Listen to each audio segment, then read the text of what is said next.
I'm Jim Collison, and live from our virtual studios around the world, this is Gallup's Call to Coach, recorded on April 7th, 2020.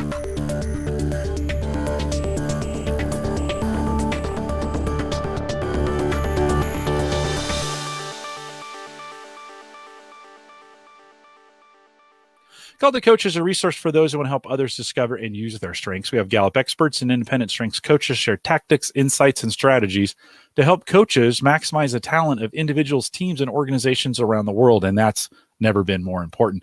If you're listening live, we'd love to have you join us in the chat room. There's a link right above me there that'll take you to the live YouTube instance. There's a chat room there, either to the right or below, and pop that chat out as well so you can see that as well as see the video. If you're listening after the fact and you have questions, you can always send us an email, coaching@gallup.com. If you are listening live, we'd love to have your live questions towards the end of the program today. So if you can save those till the end, that would be great. If you're listening on YouTube, right below Dean, there is a little subscription button. Hit that and hit the bell. You'll get notified every time we go live on this channel. Just another reminder of the things that we're doing out there and when they're available. And if you're doing what the cool kids are doing right now, never more important to be listening to those podcasts. Any podcast app, you can find us. Just search Gallup webcasts and you'll find all the webcasts that we do that are live.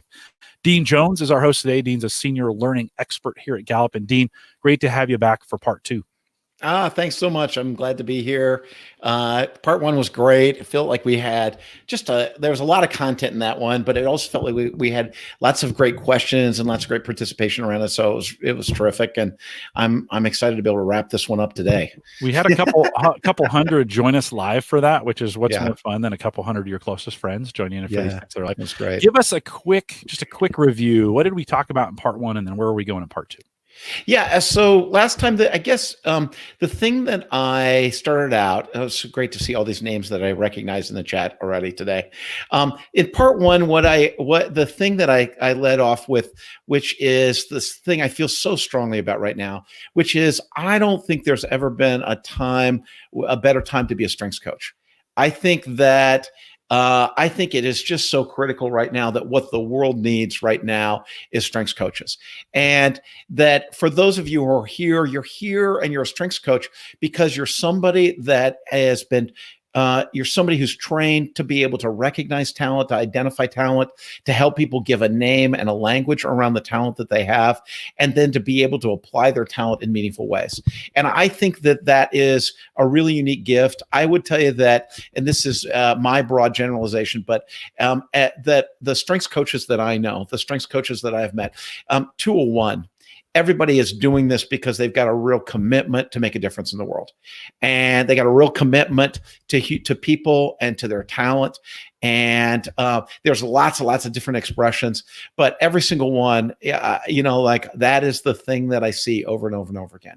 And I think that the world needs us right now. I think as strengths coaches, as people that are committed to supporting and developing the talent of others, I think the world needs us and needs us in a way and not just for some window like the next 6 weeks.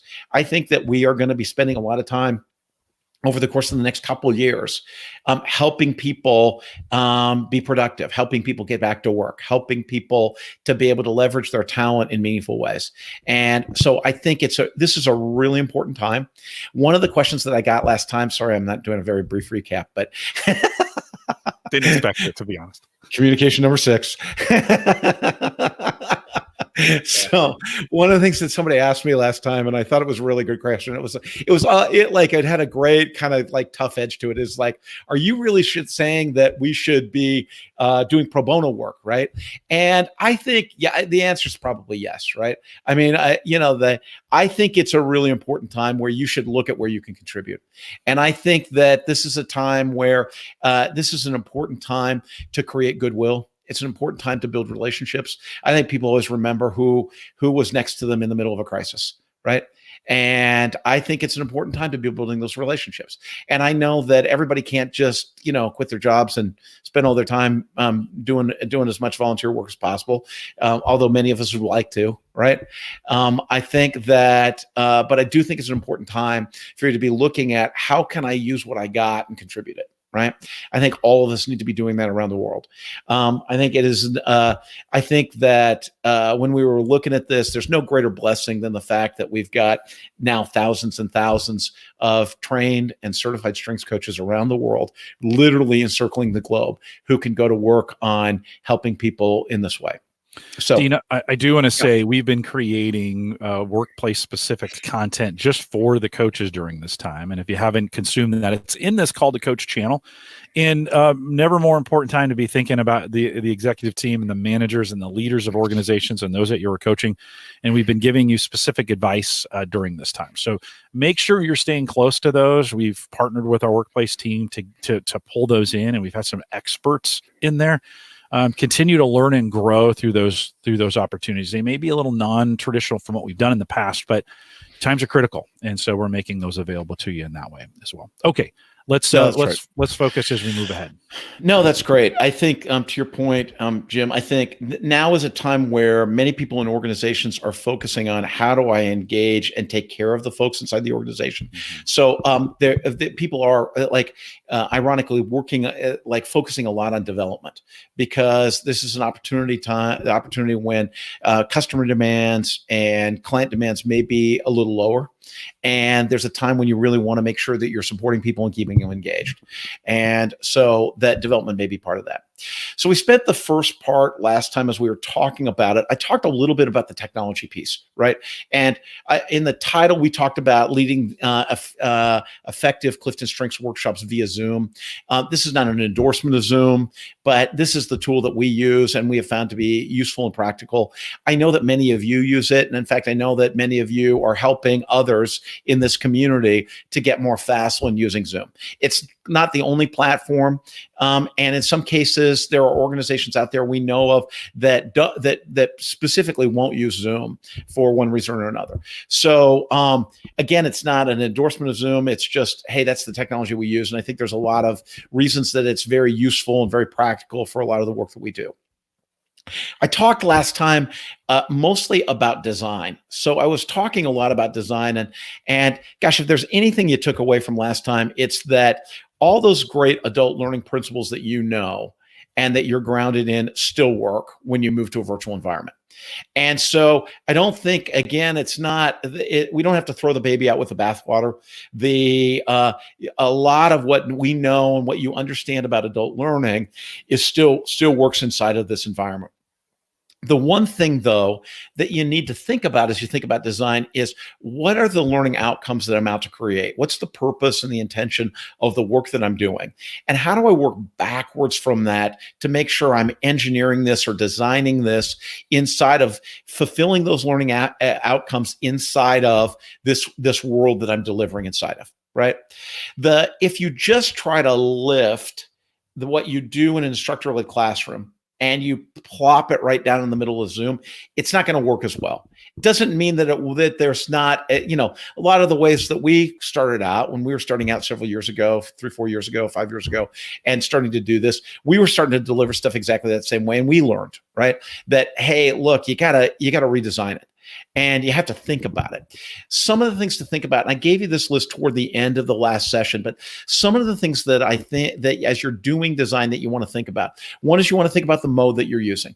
So typically as we look at designing, we're changing modes frequently. So in our courses, we try to change modes every 20 to 30 minutes so that it keeps people engaged, it keeps it interesting. It becomes much more dynamic. So, and by changing modes, I mean, what is the delivery mode? So is it large group presentation? Is it small group sharing? Is it a paired sharing? Is it time for reflection? Is it time where we're working inside of materials or with digital or physical materials? So we're changing that mode on a regular basis, right? You want to think about the cadence and the pace of the session relative to the audience. And we'll talk about that a little bit today. I think that one of the things about leading online is that in order for it to be interesting, sometimes the cadence is faster than people are accustomed to. I generally think that there are people that have accused me, just because I'm activator number one, that I just like a fast pace, right? But I do think that one of the things that we've found is that if there's not a certain level of energy and a certain pace and cadence that you've got when you lead online, the session feels like it drags. it feels like it's really long. So you have to have a certain amount of energy. Jim Collison of All Human Beings will tell you this, but when you're the difference between being online and being in a classroom, when you're online, you got to generate more. You just have to generate more. You can't, sometimes you can get away with when in an instructor-led classroom, nobody would encourage you to do this, but that you can, as you build momentum, the class takes it or the group takes it, right? You really do have to to generate more when you lead online. You want to think about, as you're designing these strengths workshops, where people are in their development. And I think this is true if it's an instructor-led session. I think it's true if it's online.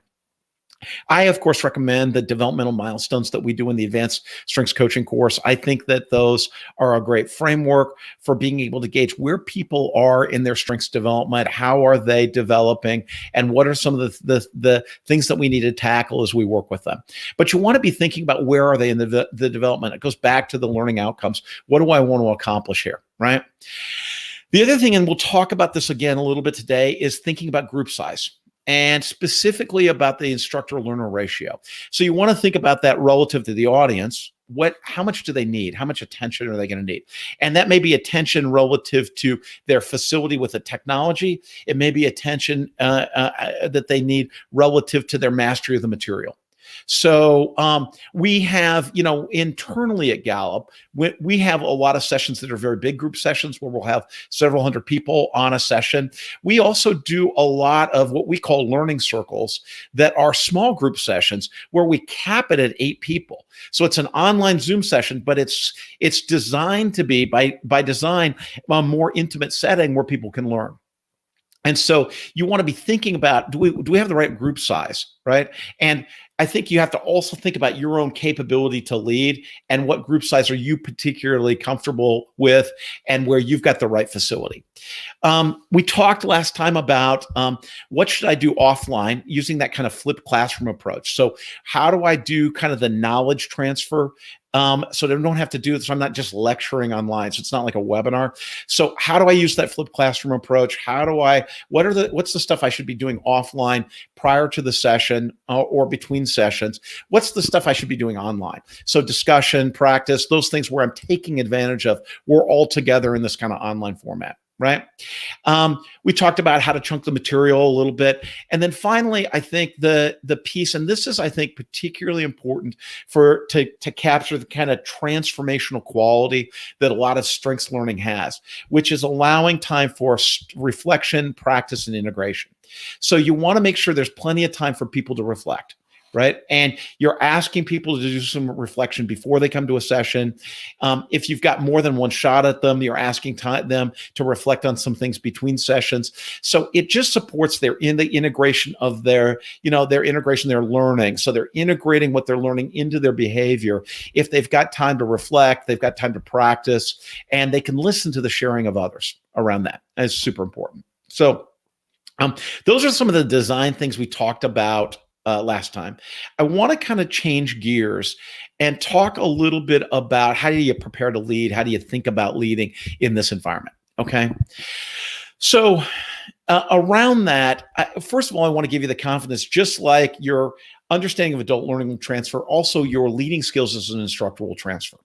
So there's lots of, it's a little different, but your leading skills as an instructor will transfer to this format. So what you know about standing in front of a room and being with people and having to generate in front of a group of people, you can count on that stuff's going to transfer. The other thing that I see, and this is really an interesting thing specifically for coaches, is I also find that coaches who do a lot of coaching, particularly a lot of phone coaching, have an ability to listen. They can kind of listen to what's in the silence and know what's happening. So that astute listening that one develops as a coach, that's also a great way to be able to transfer, right? And part of the reason that we encourage people when you're doing an online session that everybody turns on their cameras is that it just gives us some visual cues. So we know where people are at. So you can read the room just like you read the room when you're in an instructor-led format. You're going to read the room just in the same way, and you got some visual cues for where people are at. And so you've got some feedback around that, and you can keep working with folks, right? You want to continue to, just like you would in an instructor-led class, listen to what people are saying and listen to what people are not saying. And so, particularly in the format, it depends on the size of the group, and particularly this is true in a smaller group where you can see everybody and you can watch them as you're doing this. I know in Zoom, you can get, roughly speaking, about 25 screens in a window, right? So you can see of a group of 25, you can actually, if you're in that gallery view, you can look at everybody. As you're preparing to lead, one of the things I think is one of the biggest things, and Micah Librand and I have talked about this a lot, you got to remember that when you're leading a workshop on Zoom in this kind of virtual environment, that it's not a performance, right? It's a workshop. So, and I think there's some of that that's true with instructor-led stuff, right? You're not there to perform, you're there to connect with people. So you're creating a learning space and you're facilitating a learning space. So I think there's something about being in front of a camera that all of a sudden makes people self-conscious, right? And self-conscious in a different way than just being with people in a room. So you're not there. You're not there to perform. What you want to be able to do is you want to be able to create a learning experience where people are there to connect. So as we said last night, I think I mentioned one of our course leaders, Danny Lee, had talked about how leading this kind of virtual course is a human experience, not a technology experience. You want to be able to do that. Part of what we always, when I train course leaders for the last 30 years, right? When I train course leaders, part of what we always tell them is you want to make sure you lead the course that's in the room. So that we say that, meaning like, don't just lead what's on the agenda. Don't just deliver some standard thing. You want to be connected with the folks that are in the room and be leading the course that's relevant for those folks. So that's the dance of being able to speak and being able to listen, being able to ask questions, be able to facilitate them asking questions. So you're leading the course that's in the room. You want to make sure that you are being authentic as you do this. And you want to make sure that you're granting space to people in their lives. I will tell you this funny thing, but as we've taken our courses virtual, one of the biggest questions people have is, it's kind of like, hey, my kids are going to be there, my dog's there, the doorbell's going to ring. Like, is that okay? And in fact, that's, I think, part of the charm and the unique pleasure of leading these kind of courses is it's kind of like everybody's there right now in their home connecting. And, I don't know about you, but I have met more of my coworkers' kids, my colleagues' kids and dogs. And, I feel more connected to my colleagues than I probably ever have. And so, because you're showing up in people's houses and apartments, and you're getting connected to folks, and your willingness is just to be authentic and grant space for all of that is super important, right? It's just super important. Yeah, Jim. I've said this before. Kids are, and maybe even pets, are camera magnets. You turn the camera on, you've got your screen, they see people, and they just kind of want to see what's going on. And they don't know. So they start gravitating towards the camera. If they can't, they start making noise so somebody will notice them, so they can gravitate towards the camera. One of the tricks that I've used a lot over the last couple of weeks is just let the kids in on the conversation early. And so put the headset on them. I talk to them for a few minutes, ask them some questions about school or how's it going. They get bored of me pretty fast. And then they're like, I'm out of here. Right. And but it's been a technique that's actually worked out really, really well, because now they know what they're like. Oh, this is just a boring guy in here. This isn't really that interesting. But engaging in those situations, like you said, being authentic, engaging in those conversations. We've done tons of podcasting this way. We've been doing this for 6 or 7 years. It happens. So let it happen, acknowledge it for what it is, and move forward with it. Yeah. I always laugh about the time that there was a guy, we were doing a call to coach, and there was a guy at my front door, and he kept ringing the bell. He wouldn't go away. I was like, hang on. Yeah. Hold that thought. I'll be right back. Right. Yeah. Well, virtually, if we were all together, there are times meetings get interrupted, right? Yeah. There's times the the Yeah. phone in the middle of the table rings in the middle of a meeting, right? And Yeah. nobody freaks out about it. They just hang Yeah. up or whatever. Hello. Yeah. Yeah. And so let those situations kind of happen. Yeah. And I think as part of this, you also know that, and we talked about this a little bit last time, but you got to leave space for the technology too.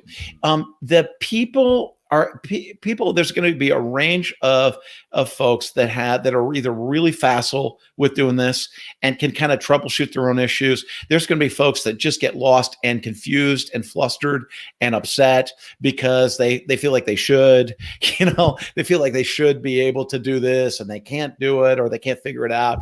So part of it is you got to, one of the tips I'd said is, gosh, at the beginning, you want to help get everybody oriented, get people grounded. If it's a big group, we really recommend you got somebody else on the line with you that's helping you troubleshoot stuff. And so that's really, and you just got to leave space for the technology. Like sometimes stuff happens, right? And particularly in this environment where I don't know about you all, but as I talk to folks around the world, it's like high-speed bandwidth can be a little dicey. Right. All of a sudden, like in the last couple of weeks, more than once, I've had somebody say, hey, the internet went down in my neighborhood. I'm on my phone. Just stuff happens. Right. So you want to be able to do that. Part of it, and this is probably the best coaching that I ever got. I got this from the woman who mentored me and taught me how to lead, was don't make anything wrong. Everything's, you just gotta have to include kind of everything, right? It's all perfect. It's all part of what should happen. And if you embrace it, it becomes part of the experience and part of the joy of the experience. And so it's funny, there's a story the other night. So we were on with a big group in Asia. There's a story the other night that in one of our courses, we have people look through a deck of photos, right? And pick a photo that best represents their expression of their strengths, right?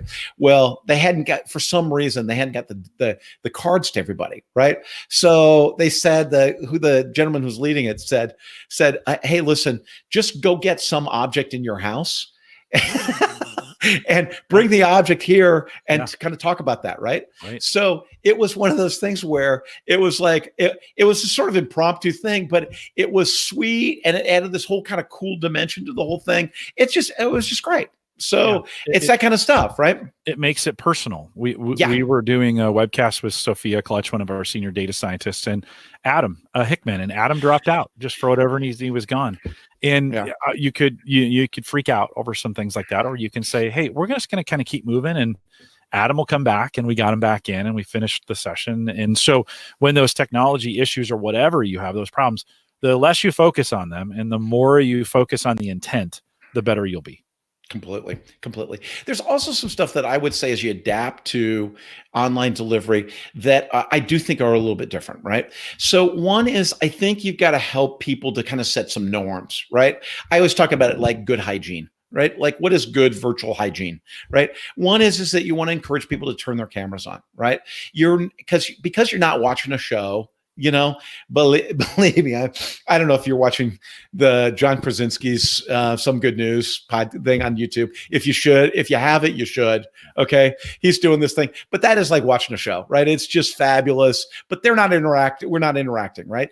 In the, in this kind of environment, you're interacting. And so you're trying to make, I sort of described it this way last time, you're trying to make the technology transparent. So that what's happening is that I'm no longer focused on the technology. I'm just sitting in a room with my friend Jim and 200 of our closest friends talking about stuff, right?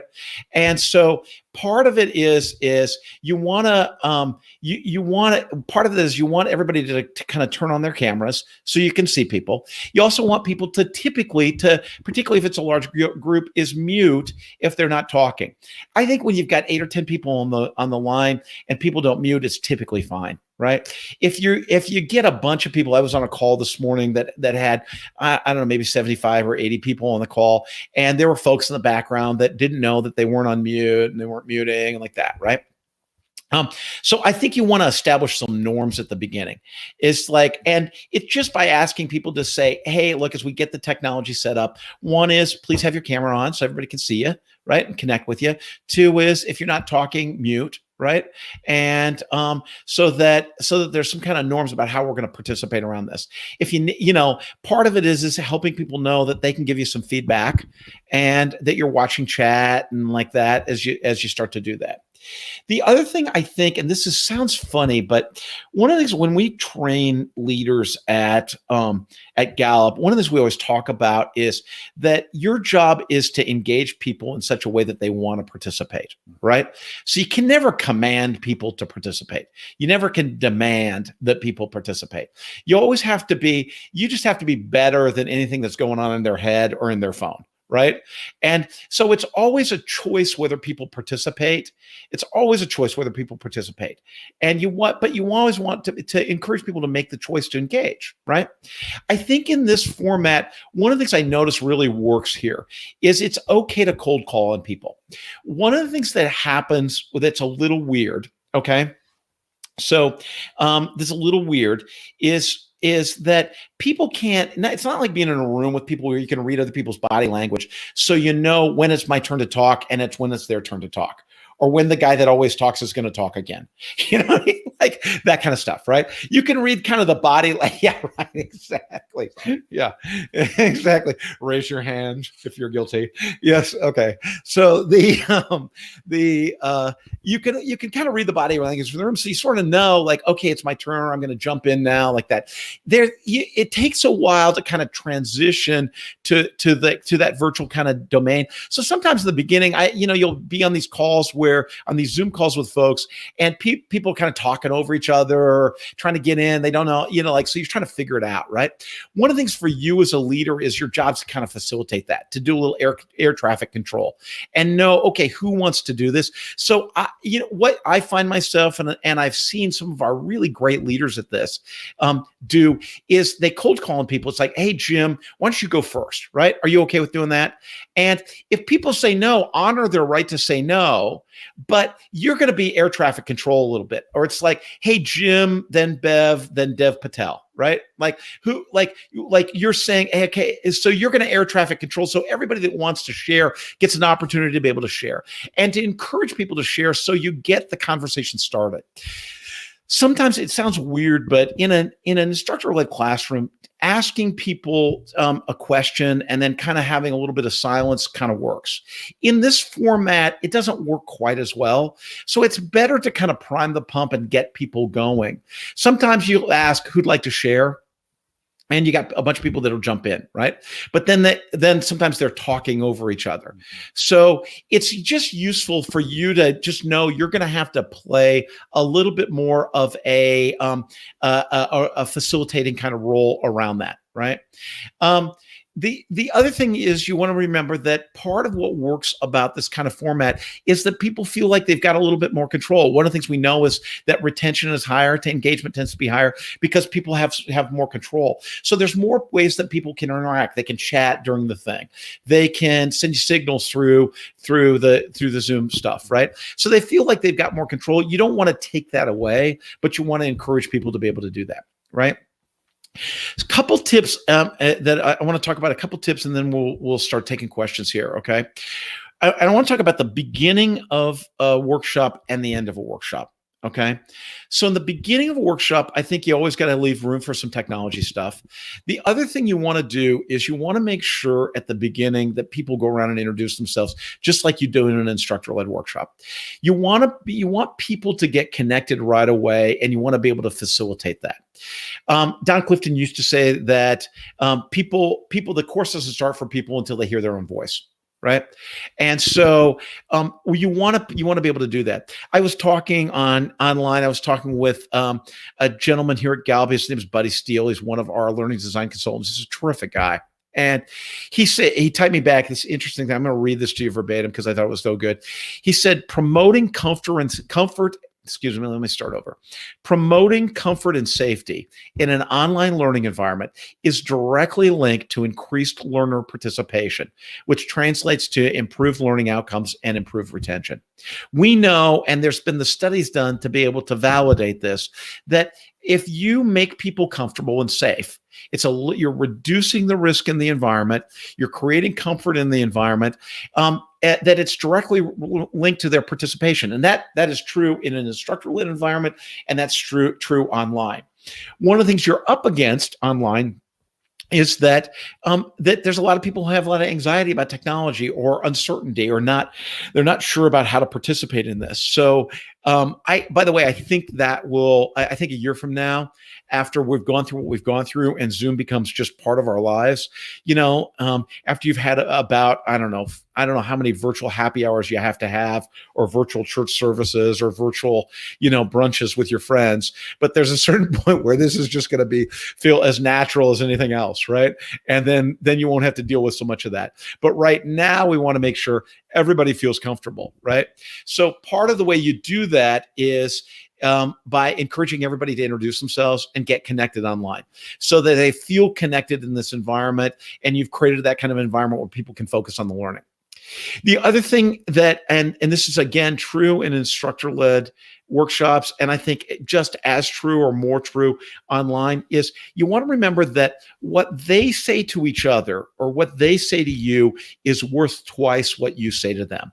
So I've always said, as we've trained course leaders, if you say it from the front of the room, it's valuable, right? But it's twice as valuable if you ask a question and they say it to you, or they're interacting with each other in the workshop and they say it to each other.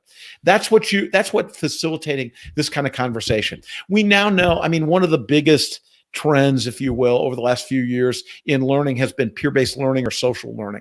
How do we facilitate that kind of peer-based learning where people are learning from each other, and that kind of social learning? I think that's the kind of environment you're trying to create in this kind of virtual strengths workshop, because insights are contagious. So if I have an insight about my own talents and strengths, I share that insight in a workshop, it's going to provoke an insight for somebody else, right? And I always think it's like popcorn. It's like one pops, then another pops, and then all of a sudden everybody's popping in the room, right?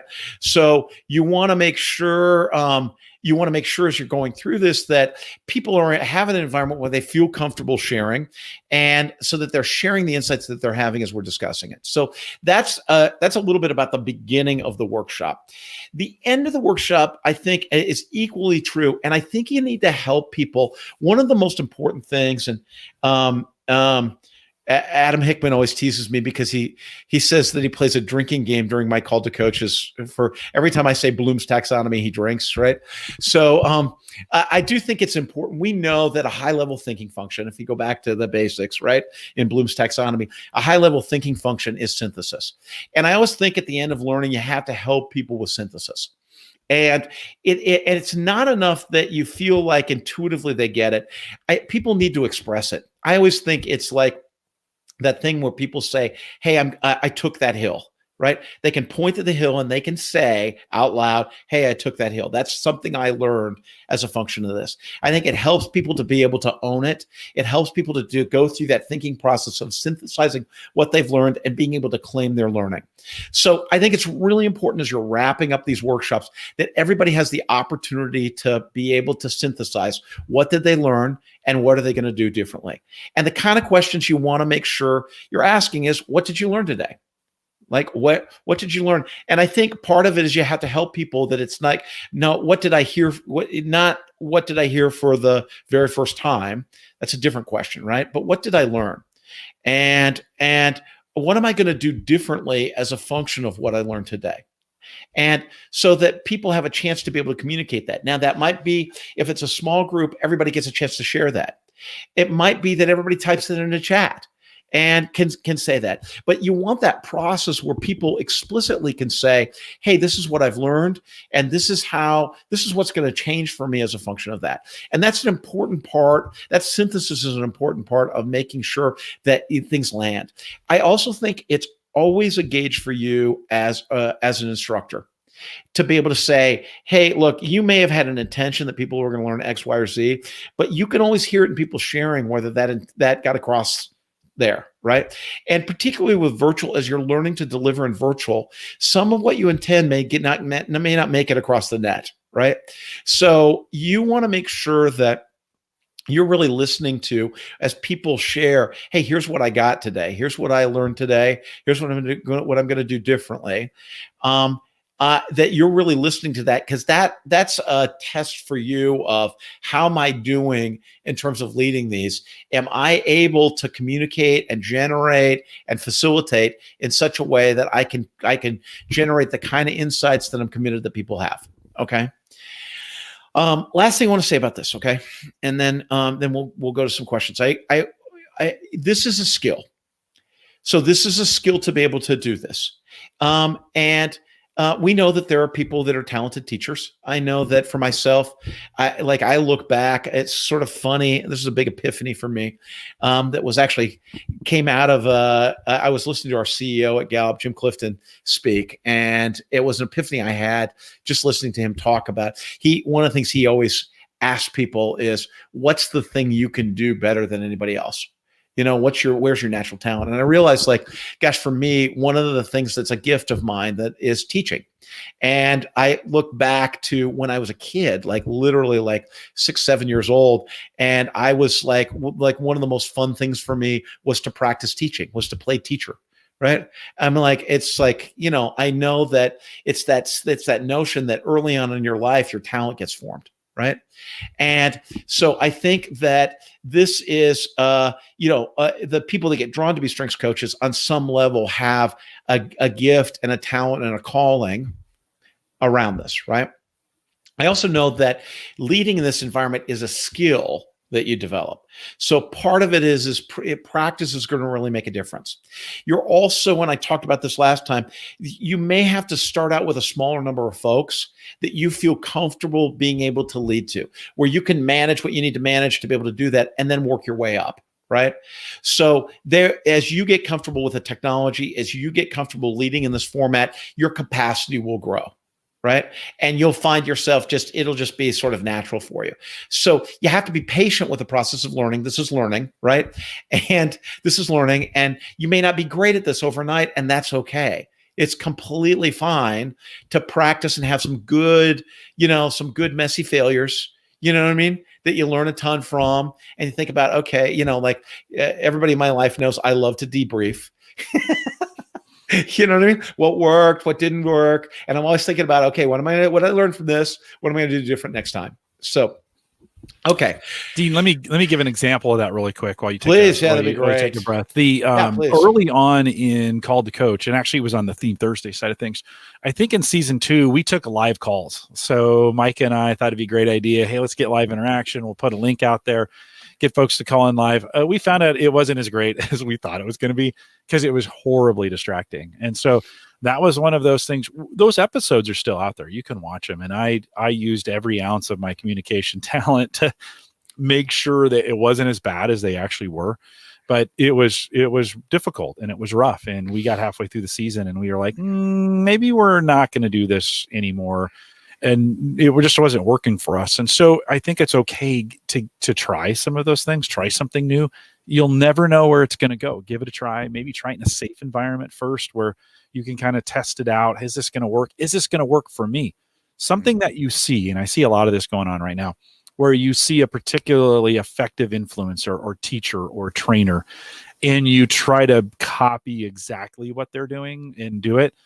It's good to try, just realize you're not them. And so that try it, figure it out, see what works for you, take what does work for you and move it forward. And then to your part about partnerships, right? There may be some areas where you just need some partners to help you in some areas. And we've been saying this for a long time, even before all this virtual, stuff happened. You might want to get a partner in this to kind of help you with the technology. For you and I, that's my role, is to make sure all this technology stuff works for you so that you can come on and do some incredible teaching. It's one mode of the way we do this here at Gallup. We don't teach certified ASC courses through a podcast, right? We have a different mode for that because it works better in what we're trying to do. But to get a lot of information out for some coaches, this mode works out pretty well. By the way, it's available as audio only. It's available in a transcript. So we do have multiple modes that are available for this program. Rachel had asked earlier, when you're prepping people for these sessions, Dean, what's your advice on how much do you prep them? I mean, is it Yeah. is it sending out links? Is it sending out tutorials? I mean, what's your advice on that? Yeah, I realized as we were talking about this, there's a couple things about prepping. One is in terms of to answer your question about prepping people. I think you got to gauge your audience, right? So learning always starts with the audience. So one of the things we did an orientation the other day for people that are in virtual courses, right? And I know that a lot of people, again, there's like this range. So there's people that did all their graduate work online. So this is like a no-brainer for them. There's other people where this is the kind of the first thing. And I think it's useful, you know your audience. So you may need to do a session before the session that's just about the technology, where you're just getting people, you're walking people step by step through, okay, here's what to do. And so to be able to do that. I also think it's important to make sure that people, for a lot of people, we ask people join early. And so join early, so there's time to kind of troubleshoot that stuff, go through that. We're going to allow time for that, but I want to make sure everybody feels comfortable getting connected and knowing what to do. I think it's also really important that you tell people what equipment they need, okay, to be able to connect. The four things we always talk about: you need a good computer, right? So it could be a Mac, could be a PC, doesn't matter, right? But you need a computer. You need a high-speed internet connection. So that's pretty ubiquitous now, but not to be taken for granted. Doesn't have to be a wired connection, could be a Wi-Fi connection. You need a webcam. Could be the one that's embedded in your laptop. I have one that Jim recommended that I buy. That's an external one. And then typically you want to ask people, we tell people you want to make sure that you've got a headset. Like I love to use these earbuds. They don't always, the Bluetooth is not, we were fiddling with them before the session today, right? The easiest thing is ask people to buy a headset, right? And that way you can really hear people. There's no echo or no static like that. There's a microphone that everybody can hear. They can hear everybody else. When they're speaking, there's no echo. It's great, right? So setting those kind of expectations right up front. You also want to make sure you set the expectation about, hey, this is not a performance, right? I typically, the other thing is that typically we wouldn't record this. So we're recording this now, obviously, for distribution. But in a learning session, you're not going to record that unless you've got everybody's participation in order to be able to do that. And if people are nervous already, the notion that it's going to be recorded makes them more nervous. Mm-hmm. So I would, typically speaking now, sometimes you'll have engagements with clients where you've promised, hey, we're going to record this. Make sure you let people know up front that you're doing that. So if somebody doesn't want to talk during the session or participate, they have the option to be able to do that from both a legal standpoint and just a courtesy standpoint, right? It's better to be able to do that, right?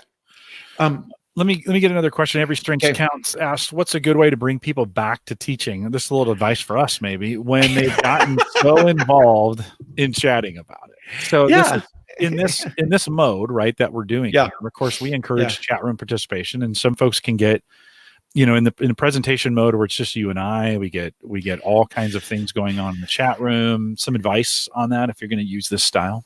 Yeah, I think here's the thing you got to remember that's kind of funny, okay? And I will tell you, this is we're taking a little bit of a tangent, but I'm somebody who's worked remotely either all part of the time for the last 20 years, right? And one of the things that is different about people that are connecting remotely is when you're all together in person, there's sort of unstructured time and then there's structured time, right?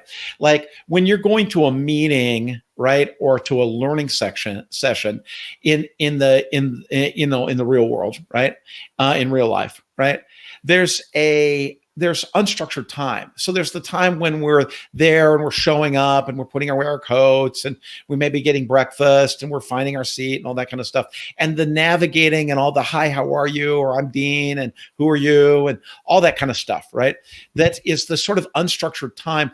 That's part of actually the learning experience. So that's part of us getting connected, getting oriented, getting grounded, so that, like I always tell course leaders, there's always that first part of the course where people have to judge and evaluate you, right?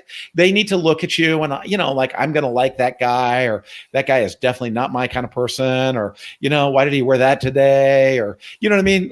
They're kind of doing their job, like judging and evaluating and getting kind of grounded in the room and like that. The same thing is true online. So you don't want to shut that off. because that's part of the experience for people, right? And at some point, you got to kind of call people to order, right? To be able to say, okay, hey, and it's time, right? There's a time to be able to do that. But it's great to make sure that you're allowing enough space for that, not just at the beginning, but on the breaks and around that, because that's part of the experience that people are going to have, right?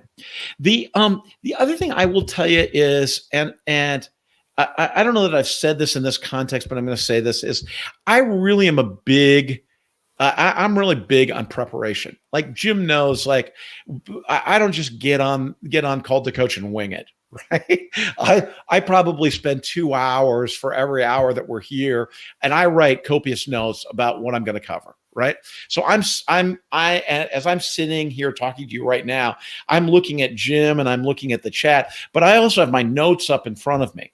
So I'm looking at, okay, what is the content that I want to get delivered? Because I want to make sure that I'm focused on, hey, what's the sequence of stuff that I have promised to cover, and that I want to make sure I'm covering with everybody.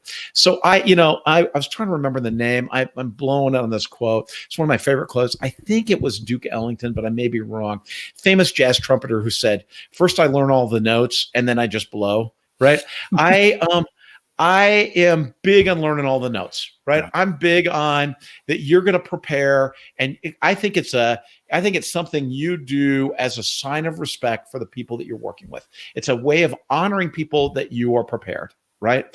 And that you've gone through, you've thought through it in a really thoughtful way. You've prepared enough so that when you're there, I think preparation creates spontaneity.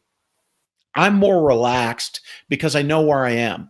I know what I prepared. I'm ready to go, right?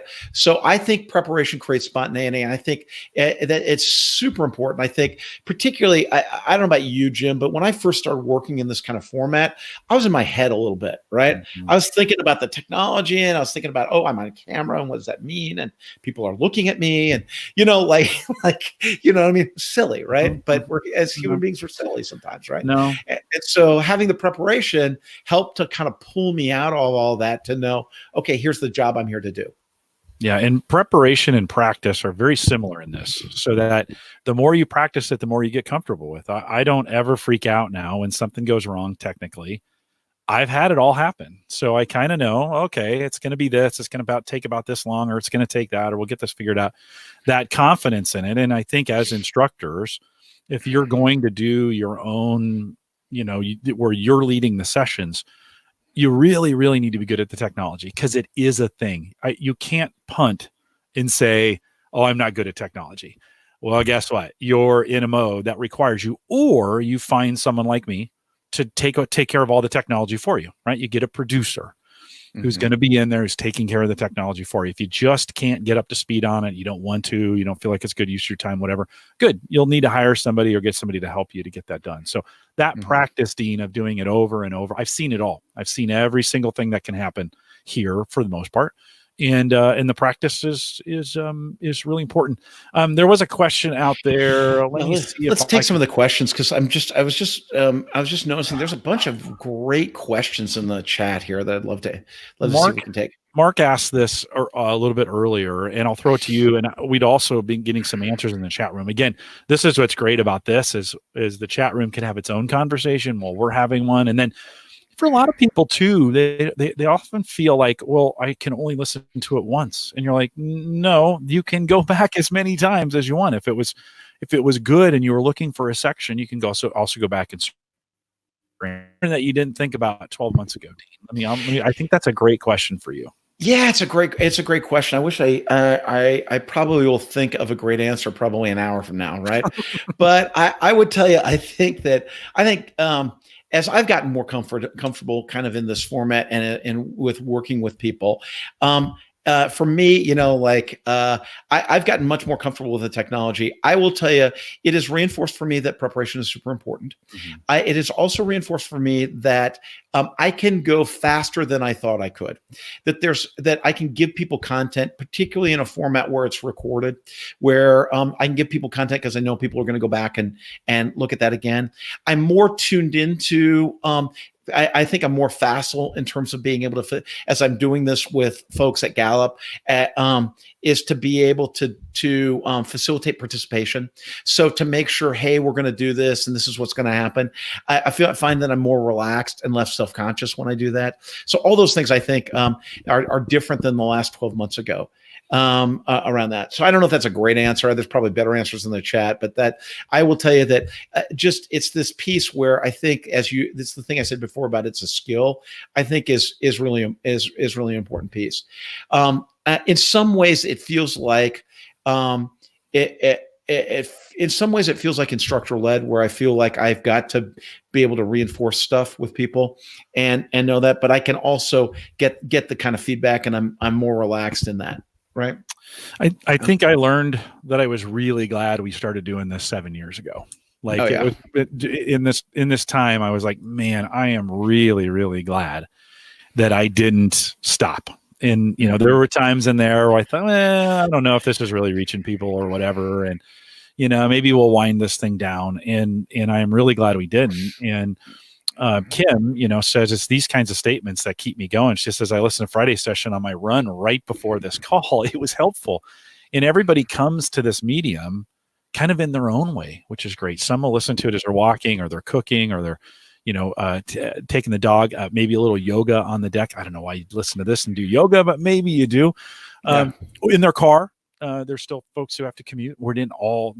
Everybody didn't get to stay home. And so it's that helpful medium in this case. And I would say, Dean, as we think about people taking online learning, it's not just about that session either, but how are you going to connect with them afterwards? Or what kind of support will you provide for them for questions? Or how will they connect together as a community? If you're putting a cohort of learners together, how will that cohort connect with each other? I think those opportunities that may happen in a classroom, if it's going to be in person, have to be accounted for in some way. I've been a part of, for the last two decades or so, online groups, whether it be in bulletin board services in the old days or in Discord today, where we learn more from each other than we'd ever get during a podcast.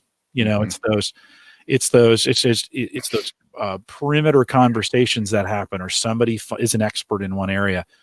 And I learned so much just from folks in that community. And so I think you have to provide opportunities for people to connect. That's why we have a Facebook group, or we have a LinkedIn group, right? For people to connect and work with each other. So I think that's if you'd asked me what I learned, I think that's over the last 12 months, pretty glad we're still doing this. Oh yeah. I mean, it really has been, a great learning experience. Let me hit some of these other questions in the last few minutes here, because I think there's some kind of cool questions. Somebody asked a question about, hey, what do you do with worksheets or handouts, right? I'm going to give you my opinion about this. I would send it to folks in advance as a PDF and ask them to print them out. I will tell you that we found that some people are comfortable and they've got a big enough screen. They can have digital content up along with the Zoom call, and they can flip back and forth, and that's great. There's a lot of folks that just aren't there yet. And it's easier for them if you sent them the PDF in advance, and you want to be kind to home printers, not a lot of graphics, right? That so people can print it out in advance so they've got it and they can work manually. Right? Or ask people to bring a notebook. And if you're going to have exercises, do it that way.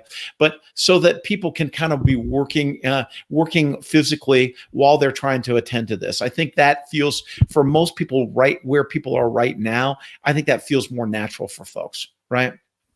I love the question about, I think somebody said, Ralph said in chat, I actually found that online I'm more responsive and less in lecture mode.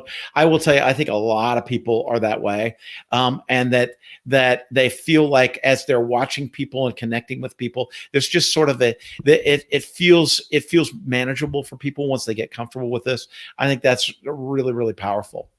I think there's some questions about changing gears. And I think, Jim, you asked me the question about how do you help people to be able to change gears. One of the things that I think is important, I think this is important with instructor-led workshops as well as virtual workshops, is that everybody's got an intention coming into it. So one of the things that we always talk about when we're designing this stuff is giving people an opportunity to declare some kind of intention. for themselves.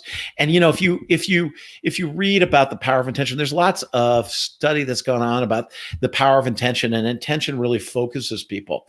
And so I think it's great to be able to, at the beginning of a session, have people be able to say, hey, what do you want to get out of this? Right? What have you got? What have you got at stake here? What do you want to accomplish as a function of being in this session today? And to be that you're remembering that, right? So you can remind that, Jim, I know you were working on XYZ, right? Or I know that was super important to you.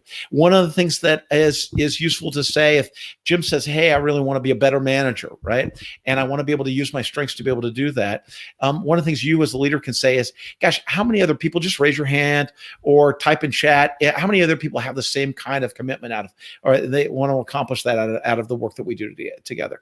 So I think that's really, I think that's an important piece, right? And that helps when you're trying to bring people into the work, right? It's being able to harness their intention and remind them of their intention, or talk about like how that fulfills their intention. It's a natural way of helping, as an adult learner, is helping them create relevancy and practicality around what you're learning.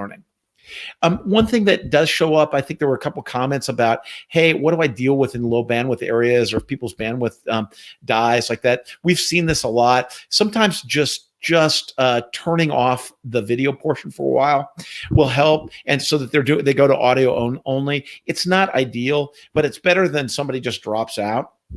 So sometimes one of the things that resolves those bandwidth issues is just turning off the video portion of it, so they can see you, but their video is not uploading. And sometimes that resolves it for a period of time. I kind of wish the space would go to a low bandwidth, but video mode, where maybe that picture changes every 15 seconds, in low resolution. That would be a good medium for folks, just so they still see them. I don't know of a service that does that today, but it would be nice every once in a while, maybe if they put a picture of themselves, if it's not going to work that way, that they take a picture of themselves and post that. If it's going to be a long session, like over a couple days, maybe they change that picture more frequently. Mm-hmm. So just some opportunities to kind of make it more personal, to see the individual on the other side, to make that happen. Last one I wanted to kind of talk about here, Jim, is somebody asked the question in chat. Sorry, the chat's moving so fast. I'm not remembering names today. I apologize. So, somebody asked a question about, hey, how do I adapt this to one-to-one coaching that I do with people? And I think that's great. I think that's it's a great question. I think we could probably do a whole session just on that one, right?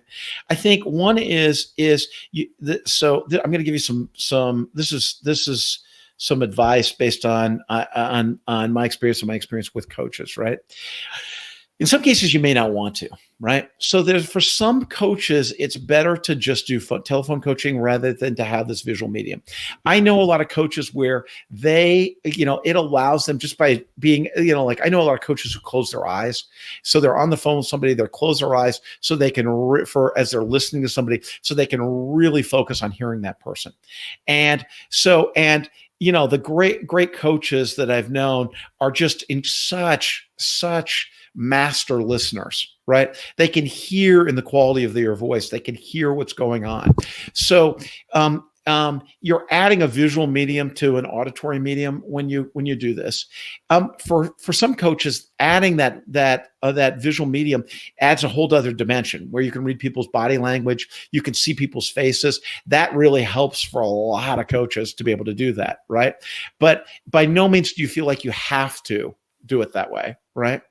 And the cadence and the tone and is going to feel different in a coaching session, just like it does in any other kind of coaching session, where you're not going to talk as much. You're going to be prepared with questions you want to ask to someone, to be able to listen to them and guide them. So the person that you're coaching is going to do more of the talking, and that you do have to prepare in the same way you prepare for a coaching session, where you know where somebody is, some of the things that they said in the last session, what are the kind of questions you're going to ask, all the normal kind of preparation you would do for a coaching session. You want to be able to be equipped to be able to do that, right?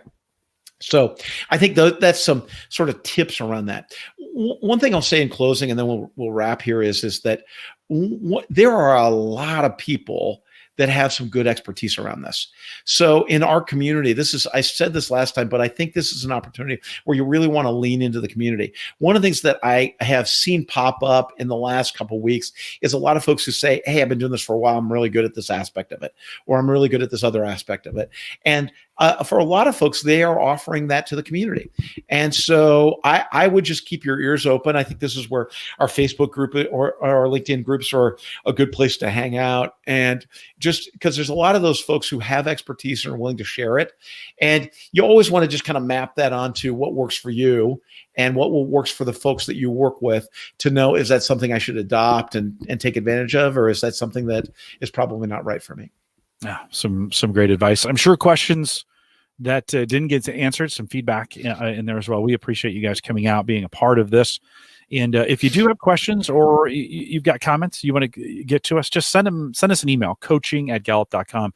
Either put Dean or mine's name in the subject, and they'll get that routed to us as well. We'll remind everyone to take full advantages of all the resources we do have available now in Gallup Access and on our Gallup.com site. So to gallup.com/CliftonStrengths.